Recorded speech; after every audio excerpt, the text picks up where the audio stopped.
Obama అయోరామా cinema చూసినా అన్న, cinema మాత్రం మామూలుగా లేదు అసలు. ఫస్ట్ హాఫ్ నుంచి క్లైమాక్స్ వరకు నెక్స్ట్ లెవెల్ ఎంటర్టైనింగ్ అనిపించింది నాకైతే. అండ్ మన సుహాసన యాక్టింగ్ అన్న అసలు చించేస్తాడని చెప్పుకోవచ్చు.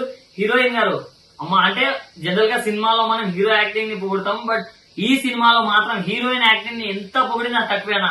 ఆమె యాక్టింగ్ మాత్రం ఎక్సలెంట్ అని చెప్పుకోవచ్చు. అండ్ కామెడీ కూడా చాలా అంటే చాలా బాగుంది. అండ్ డైరెక్టర్ గారు అసలు మీ స్క్రీన్ ప్లే కావచ్చు, మీరు డైరెక్షన్ చేసిన విధానం కావచ్చు, అసలు నెక్స్ట్ లెవెల్ అనిపించింది. అంటే మేము కూర్చున్నప్పటి నుంచి అసలు ఇంత ఎంగేజింగ్ గా చాలా బాగా అనిపించింది నాకైతే. అండ్ ప్రొడక్షన్ వాల్యూస్ కూడా చాలా అంటే చాలా బాగున్నాయి. అసలు ప్రతి ఒక్కటి ఎక్కడ కూడా తగ్గలేదు అనిపించింది నాకైతే, టెక్నికల్ గా కావచ్చు ప్రతి ఒక్క దాంట్లో. అండ్ మీరు పెట్టిన పైసలన్నీ వర్త్ అనే లాగా ఉన్నాయి. బీజేపీ కూడా చాలా బాగుంది అండ్ ప్రతి ఒక్కటి బాగుంది. సో నేనైతే నా ఫ్యామిలీ తోటి వెళ్ళి చూడాలనుకున్నా, బట్ నేను ఈరోజు ఒక్కడినే వెళ్ళినా. రేపు మా ఫ్యామిలీ తోటి మళ్ళీ చూస్తా సినిమా. సో ఈ వీకెండ్ లో one of the best block buster అన్న. మీరు కూడా ప్రతి ఒక్కరు థియేటర్కి వెళ్ళి విజిట్ చేయండి.